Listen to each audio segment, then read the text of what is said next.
खुलुमबाय गासै नोंथांमोननिसिम गोजोन बेलासिनि अननाय आरो सिबिनायखौ बावहरनायजों लोगोसे दिनै आं नोंथांमोननि सिगाङाव बर'नि सासे मुंदांखा फावखुंग्रिजों मोगा मोगि लानो सिगांदों। बिथाङानो जाहैबाय आगुनि बर' सावथुन मुलुगनि सासे मुंदांखा फावखुंग्रि बिथां मासुम ब्रह्म। सिगांग्रो आं नोंथांनि थंखौ मिथिनो लुबैदों आब'। थेंक इउ सो माच आंखौ दिनै बेवहाय माने इनभाइट खालामनायनि थाखाय। ओमफ्राय लोगोसे आं गोसो गोरबोनिफ्राय नों फंबायनि माने मानब फंबायनि आरो बे एम लाभलि स्टुडिअ एकाडेमि बे जाहाथे आरो मोजांनिफ्राय मोजां जाथों होननानै गोसो गोरबोनिफ्राय आङो माने माबा खालामदों आरो उइश खालामदों। ओमफ्राय थं होनबाथाय आं माने अरिजिनेलि आं उदालगुरिनि ओमफ्राय हाबा जाफैबाय आं चिराङाव आरो ओमफ्राय दा माने पार्मानेन्टलि आं चिराङावनो थायो आरो। दा नोंथाङाथ' बर' सावथुन मुलुगाव जोबोर गोबाङैनो खामानि मावबोबाय, जोबोर फुराना जाबोबाय, आब'खौ जों नुबाय थायो सिगांनिफ्रायनो जों उन्दै उन्दै समनिफ्रायनो ओंखारबोनाय माने जोबोर गोजोननाय मोन्दों आब'। दायो आं नोंथांनाव बेखौनो सोंनो लुबैदों नोंथांनि गिबिसिन सावथुना मामोन? गिबिसिन सावथुन होनबाथाय माने आं फार्स्ट माने एलबामनिफ्रायसो ओंखारजेनदों नालाय आंनि गिबिसिन एलबामानो जाबाय गोसोनि लांदां एलबाम। बियो माने 2004आवमोन आरो। ओमफ्राय गिबिसिन सावथुन होनबाथाय आं 2005आव खालामदों, बे जाबाय नों आंनिनो निजोरा आरो। बेवहाय राजर्षिमोन आंनि अपोजिट माने कास्टआव आरो। दा जोबोर मोजां मोनदों। दा बेनि माबाया डाइरेक्टरा सोरमोन आरो बिदिनि माबाया प्रडिउसारा सोरमोन? प्रडिउसार होनबा अबे मोनसेनिया एलबामनिया ना फिल्मनिया? माबा सावथुननिया फिल्मनिया। फिल्मनिया आच्छा फिल्मनिया माने डाइरेक्टरबो प्रडिउसारबो सासेयानो आरो मोनजिल बर' होनोमोन आरो क'क्राझारनिमोन आरो बे प्रडाक्सना। ओमफ्राय दा बिथाङा बानायला नामाथाय एसे गोबाव जाबाय आरो। ओमफ्राय बिथाङानो प्रडिउस खालामदोंमोन, बिथाङानो डाइरेक्टरबोमोन आरो। दा सिगांनि सावथुन बानायबोनायजों आरो दानि सावथुन बानायनायजों मा फाराग नुनो मोनदों नोंथाङा? माने मा डिफारेन्स नुनो मोनदों? फारागाथ' अनेक दङ। मेइन फार्स्ट अफ अल माने केमेरा क्वालिटि। आवगोल बेबायदि माने केमेरा नङामोन नालाय बेखौथ' बयबो मिथिखायो। नाथाय डाइरेक्सन होनबाथाय डाइरेक्सना आवगोल बिराद मोजांमोन आरो जोंना माने गासिबो माने प्रफेसनेल खामोन नालाय आं जेसेबां मावबोनो मोन्दों गासिबो प्रफेसनेल डाइरेक्टरफोरजोंनो मावबोनो मोन्दों आरो। ओंखायनो डाइरेक्सनाव आं जेबो बिदि होना, खिन्थु माने माखासे केमेरा मा टेक्निकेलि थारमाने उइकमोन आरो गोदो। ओमफ्राय दा माने बे टेक्निकेलि बहुत स्ट्रं जाबाय। ओमफ्राय स्ट्रं जाबाथाय एसेबो माने मावनो मोजां मोनो आरो बेनो आरो। दा बेजों लोगोसे आं नोंथांनियाव बेखौनो मिथिनो लुबैबावो, जों गासैबो रायजो राजाफ्रा मिथिनो लुबैयो जे आब'नि दानि माबायावहाय दानि सिजोनावहाय दा ओंखारनांगौ मुभिफ्रा दा दं नामा? दा दङबा मोनबैसे दङ आरो सोर सोरनि प्रडाक्सनाव आरो मा मा नाम मुभिनि मुङा? दङ दंनाया ओंखारनो गोनाङा मोनसेयाथ' शुटिं जागोनसो, जाथ'वाखै आरो। बे फैगोन मासनि 7 तारिखनिफ्राय जानो गोनां खोथा आरो शुटिंआ। ओमफ्राय बे जाबाय प्रडिउसारा बिनि नङा झारखन्डनि आरो प्रडिउसारा। ओमफ्राय डाइरेक्सनखौ होगोन सानसोरां खाख्लारि, बे खांख्राइ मुभि जाय बानायदोंमोन बे बानायगोन आरो। ओमफ्राय मोनसेयाथ' शुटिंआ जोब्बाय आंना बर'नि थै होननाया आरो। बर'नि थै बिराद भाइरेल जादों, बिराद जागोन मिथिदों। बे ओंखारगोन, ओमफ्राय बे दा जा माने शुटिं जाथ'वाखै जागोन, बे मोननै ओंखारनो गोनां आरो देग्लाय। देग्लाय ना? होमबा आब'ना प्रजेक्टआ मोननैयानो एकदम गिदिर गिदिरानो दङ। दायो आङो आब'नाव माखासे सर्ट कुइसन सोंनो नागिरदों, दा बिनि फिननायखौ जों मोननो हास्थायगोन, दा नोंथांमोनाबो मिथिगोन। दा सिगाङावनो आब' नों जे बर' सावथुन मुलुगाव जोबोद गोबां माबाखौनो सावथुनखौ मावबोबाय, दा बे सावथुन मावबोनायाव गोबां फावखुंगुरजों नोंथाङा खामानि मावबोबाय। दा बिसोरनि गेजेराव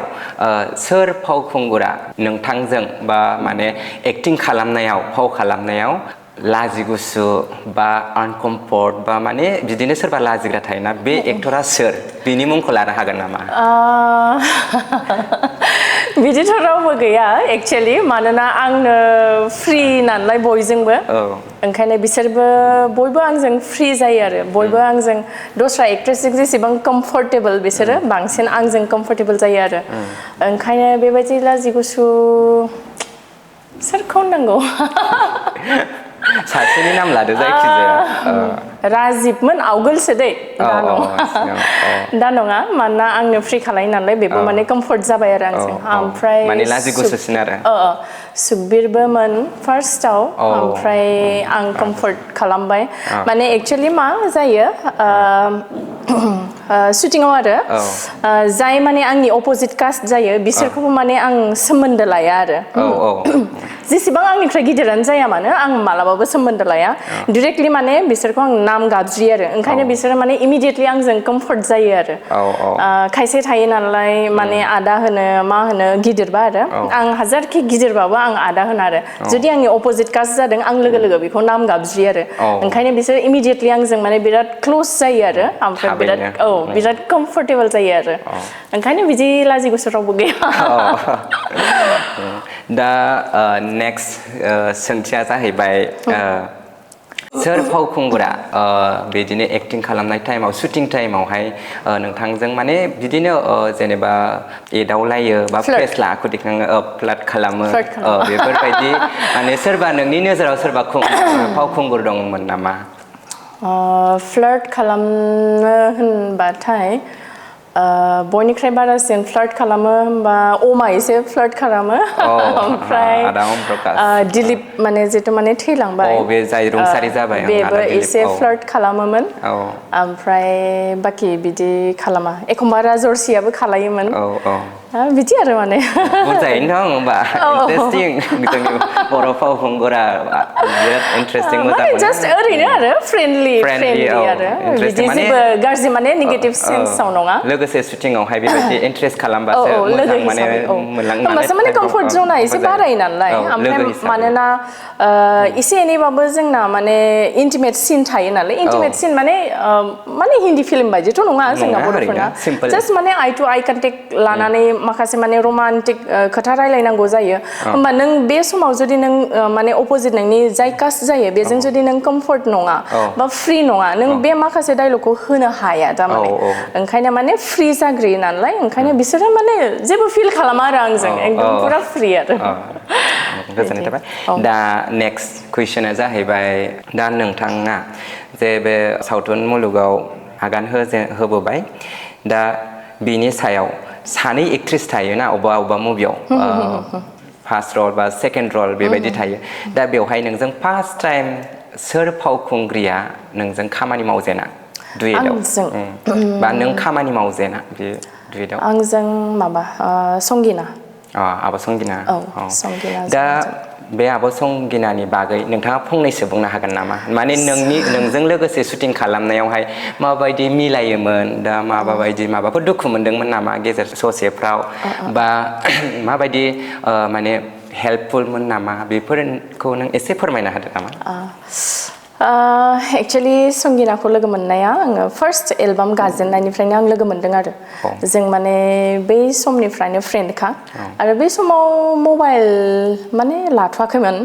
लानाया लेन्डलाइनमोन होमबा माने संगिनायाबो आंखौ लेन्डलाइनाव कल खालामोमोन आंबो बेखौ कल खालामोमोन बिदि आरो माने ओमफ्राय जेबो बिदि दुखु मोनलायलायनाय गैया बे नाथाय संगिनाया एसे खम रायलायो ओमफ्राय आं एसे बारासिन रायलायो ओमफ्राय थेवबो माने बे आंखौ लोगो मोनबाथाय आंजोंबो पुरा रायलायग्रा जालाङो आरो बे ओमफ्राय स्टिल जोङो मोजां लोगो दा जोङो माने इन्स्टाग्रामाव रिल्स होलायलायबाय थायो आरो बिदि मोजाङानो दा जोबोर मोजां बिथां आब' संगिनानि बागै मोजांखौनो मिथिनानै बयजोंबो इन्टारेस्टिं रायलायो मोजाङैनो दा आङो नोंथांनियाव मोनसे सोंथि सोंबावनो सानदों बे सोंथिया जाहैबाय नोंथाङा जे बर' सावथुन मुलुगाव जे खामानि मावबोदों दा शर्ट मुभियानो जा एलबामानो जा बा फुल मुभियानो जा बेनि खामानि मावबोनायनि गेजेराव दा नोंथाङा माबाफोर बिमुं मोनखांबाय नामा दा बेखौ नोंथांनिफ्राय मिथिनो लुबैदों मोननायाथ' मोनदों बेखौ नोंबो मिथियो एक्चुअली आं सर्ट मुभि मोनसे गादोंमोन बे फंबायनि चेनेलावनो आरो ओमफ्राय बे सर्ट मुभिनि नामानो जाबाय दखरसे गोसोम जोमै ओमफ्राय बेनि शुटिंआ जादोंमोन 2021 आव ओमफ्राय 2021 निनो जोंनि चिरां डिस्ट्रिक्टनि माने एवार्ड कम्पिटिशनाव आरो एवार्ड श'आव जोंना माने बोसोरनैजों जायो नालाय एवार्ड श' जायो बिदिनो आर्टिस्ट कालचारेल माने प्रग्राम जायो बेयावहाय आं माने बेस्ट एक्ट्रेसनि माने माबाखौ मोनदों आरो एवार्डखौ मोनदों आरो बे सर्ट मुभिनि थाखाय आरो नोंथाङा जे बे बर' सावथुन खामानि मावबोबाय थाबाय दा बर' सावथुननि अनगायैबो नोंथाङा आरो गुबुन सावथुनफ्राव खामानि मावबाय नामा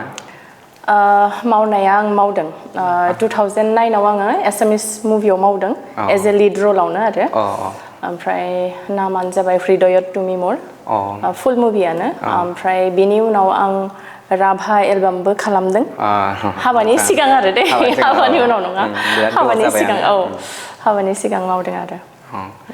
दा बेवहाय नोंथाङा जे बे गुबुन सावथुनाव जे खामानि मावदों बा बेवहाय नोंजों माने अपोजिट माबाया रला सोरमोन एसामिसना माबा जानमनि फार्स्ट जानमनिनि एक्टरा चन्दन होननाय दङ सासे बेजोंमोन आरो बे आंनि अपोजिटमोन आरो बिराद सेनियर बिथाङाबो सिगांनिनो खामानि मावबोबाय थानायावहाय माबाफोर दुखु मोननाय बा सोरनिफ्रायबा माबा नेगेटिभ राव इरि बेफोरबायदि माबाखौ दुखुनांथाव माबाफोर नोंखौ गोसोआव गोनां खालामबोदों नामा माने गोसोआव गोनां माने नों मोनबोदों नामा बिदि मोननायाथ' मोनाखै मोननाया मानोना आं माने शुटिं होनबाथाय हारसिं थांखाया नालाय बिमाखौ लांफायोमोन आङो ओमफ्राय बिमा थाबाथाय अबभियासलि रावबो माने गाज्रि सोदोब बाहायनो हाया रावबो गाज्रि बेबहार खालामनो हाया नालाय ओंखायनो आं बिदि मोनाखै मोननाया खिन्थु थानाय जानायाथ' एसे प्रब्लेम जाखायोना बेखौ बयबो मिथिखायो आरो बिदि रावनिफ्रायबो माने गाज्रि राव मोनफेराखै आरो जोंथ' दा मा होनो मिडियायाव ओंखारबाय थायो दा बेयावहाय जोङो मालाबाफोर माने भिडिअफोर बा रिल्सफोर बा माबा खालामो दा बे माबाखौहाय सोरनिबा मिउजिक भिडिअ खालामो आरो माबा मुभिफोर खालामो सर्ट मुभिफोर खालामो दा बेनि गेजेरावहाय रायजोफोरनि सिगाङावहाय नों माबाफोर मेसेज हरनो हागोन नामा नैबेनि बागै जे बिदिनो बिराद खस्थ' खालामनायनि गेजेरजों सोरबा सर्ट मुभि बा एलबाम बा फुल मुभिखौ खालामो दा बेनि गेजेरावहाय जाय बिथांमोनहा जे रि-आपल'ड होफिनो बे रि-आपल'ड होनायावहाय बेवहाय रि-आपल'ड होनायाव नोंथाङा रायजोफोरनि सिगाङावहाय फंनैसो माबाफोर बुंहरनो हागोन नामा बुंनो गोनांथ' दङ आरो माखासे खोथा बुंनो गोसो थाबाबो माने बुंनो हाया जायो मानोना गोबां कन्ट्रभार्सियाव फैयो नालाय ओमफ्राय इसेयावनो माने इसे कन्ट्रभार्सि जाखायो दानि जुगाव भाइरेल जानो थाखाय बारा टाइम नाङा ओंखायनो आं माने बेखौनो रिक्वेस्ट खालामनो लुगैयो जे बयबो माने माबा मोनसे मोननो हास्थायनानै बा सोरहाबा दंबा माने माबा मोनसे पार्सनेल इन्ट्रेस्ट लानानैसो खालायो नालाय गासिबो खामानिखौ ओंखायनो माने बिदि रि-आपल'ड खालामनाया मोजां नङा मानोना जेनेबा बिसोरबो बहुत खस्थ' खालायो जाय बानायो बेल' नङा जाय एक्टिं खालामो बेबो लोगोसे बहुत खस्थ' खालामो ओंखायनो मालायनि खस्थ'खौ माने बिदि माने दैयाव थांहोनो नाङा आरो जुदि नोंथांमोनहाबो बिदि माने माबा मोनसे खालामनो लुगैयो नोंथांमोनहाबो खालामनो हागोन मानोना बयहाबोथ' फ्रिदम दङ नालाय मावनो थाखाय नोंथांमोनहाबो जेनेबा एसे एनै सोरनिबानिफ्राय आरो सरि सालायानो गिदिंनो नागिरा माने बिदि हेफाजाब लानानै नोंथांमोनहाबो सर्ट मुभि बा एलबाम खालामनो हायो नाथाय प्लिज माने अन्नानै रावनिबो भिडिअ एबा माने एलबाम बा मुभि बेफोरबायदिखौ रि-आपल'ड दा खालाम मानोना बेवहाय बयहाबो खस्थ' थायो बयबो अनेक खस्थ' खालामनानैसो खालामो आरो दानि जुगाव थाइसे थाइनैजों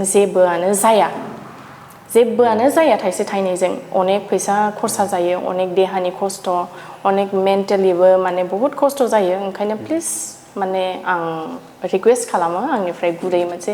रिक्वेस्ट खालामो जे बिदि रि-आपल'ड खालामनो नाङा आरोना मानो गाज्रि खोथा नोंथांमोनहाबो जुदि माबा मोनसे खस्थ' खालामनानै माबा मोनसे जुदि खालामो नोंथांमोननि खस्थ'खौबो जुदि सोरबा सासे खावनानै रि-आपल'ड खालामोबा बाहायो नोंथांमोनाबो सेम माने दुखु मोनगोन नङा होमबा माने बै सासे बे मानसिनि जायगायाव माने गसंनानै नोंथांमोनाबो खनसे साननांगौ आरोना आं गाज्रि साननानै बुङाखै माने गाज्रि नेगेटिभ सेन्सआव लानो नाङा जास्ट आं जिखिनि होनदों पजिटिभ सेन्सआव लाबानो जाबाय आरो गोजोननाय थाबाय आब'निसिम दायो आब'निफ्राय जों मिथिनो मोनदों दि जाय मानसिफोरा माने जोंबो माने मुभिखौहाय बानायबोयो माने बिराद खस्थ'नि गेजेरजों बिराद फैसा गारनानै खालामबोयो आरो गोबां माने खस्थ' भुगिबोनाङो आरोना बे मोनसे नों नायनायावसो नुगोन 3 मिनिटनि बा 5 मिनिटनि मिउजिक भिडिअ नुगोन खिन्थु बेखौ रि-आपल'ड होफिनो सोरबा आरो बिनि गेजेराव जे बिसिबां खरसा थांदों नोंथांमोनहाबो बेखौ बुजिनांगौ आरो माने रि-आपल'ड होनायाव बे जाय प्रडिउसारफोर बिसोर दुखु मोनो बिसोर आर्निंआनो जाखाया मिउजिक भिडिअफोरनिफ्राय दा बेखौ नोंथांमोनहाबो एसे साननांगोन आरो जुदि हायोबा नोंथांमोनहाबो माने मेरला कन्टेन्ट दङ बे कन्टेन्टखौहाय नोंसोरो लाबोनानै नोंसोरो नोंसिनि इउटुबाव माने हगारनो हायो खिन्थु मालायनि बे खस्थ' खालामनायखौ माने रि-आपल'ड होफिननो नाङा मानो नाङा बेनो आरोना दा आब' बुंनाय बायदियै दा आब' बुंनायाबो बेनो गावजों गावनो बुजिलायनांगौ ना गावजों गाव बुजिलायनांगौ जों गावजों गाव सापर्टसो होलायनांगौ हायोबा माने गोदान मोजां कन्टेन्ट मेरला मोजां कन्टेन्ट लाबोनो हायो दा नोंथांमोनहा बे कन्टेन्टखौ लानानै बानायनो हायो आरो जाहाथे नोंथांमोनहा मालायनि खस्थ' खालामनायखौ आरो बेबायदि लसआव माबा खोख्लैनो नाङा आरो दा बयबो हेल्प होलायनांगौ मदद होलायनांगौ आरो बेनो आरो दायो आब'निसिम मोनसे सोंथि सोंबावनाय दा आंनि बे माबायाव आरोबाव बेसेबां दङ कुइसनथ' गोन नङा दा लास्ट फोजोबनायानो फैसिगोन रायजोफोर गोबावानो जाबायना दायो नै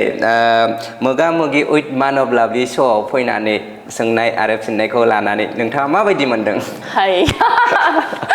मोजां मोनदों आङो फैनानै मोजां मोनदों एक्चुअलि माने दामानि बिराद गरम जानानै दं नालाय ओमफ्राय आंबो बरिंसो जानानै दङमोन न'आव फ्रियैनो दंमोन ओंखायनो दसे बाहेरायाव ओंखारनाय जाबाय नङाबाथ' आंना खामानि गैयाबा ओंखारनाय जाखाया नालाय न'आव थाबाय थानाय जायो ओंखायनो नों लिंहरनायखाय बाहाना मोनसे मोनबाय फैनायनि मोजां मोनबाय आङो लोगोसे एसे गोबावबो जाबायमोन ना लोगो मोनैया ओंखायनो मोजां मोनदों आरो दा आंबो आब'जोंसो नैबे श'खौहाय स्टार्ट फार्स्ट माने ओंखायनो आंनि खुगायावबो माखासे खोथाया गोग्लैया जादों आरोना दा आब'आ आंनि नैबेहाय मोगा-मोगि उइथ मानब लाभलि दा बेखौ बिथाङा माने अपेनिं खालामनानै होफैनाय जाबाय जोबोर साबायखर थाबाय आब'निसिम जोबोर गोजोननाय थाबाय आंनि बे माबाखौ श'खौहाय फार्स्ट स्टार्टआवनो अपेनिं खालामना होफैनायनि थाखाय थेंक इउ स' माच आब' आरो लोगोसे बयबो सापर्ट खालामबानो जाबाय माने बे मानब फंबायनि बे माने माबाखौ आरो श'खौ आंल' नङा गोबां आर्टिस्ट माने लिंहरगोन बिथाङा ओमफ्राय गोबां आर्टिस्टनि माने पार्सनेल डेटाखौ नोंथांमोनहा मिन्थिनो मोनगोन बे श'खौ माने नोंथांमोना रेगुलारलि नायबाय थाबानो जाबाय ओमफ्राय लोगोसे लाइक खालामदो शेयार खालामदो थेंक इउ स' माच आब' शेयारबो खालामदो ना मा होनो थेंक इउ आब'निसिम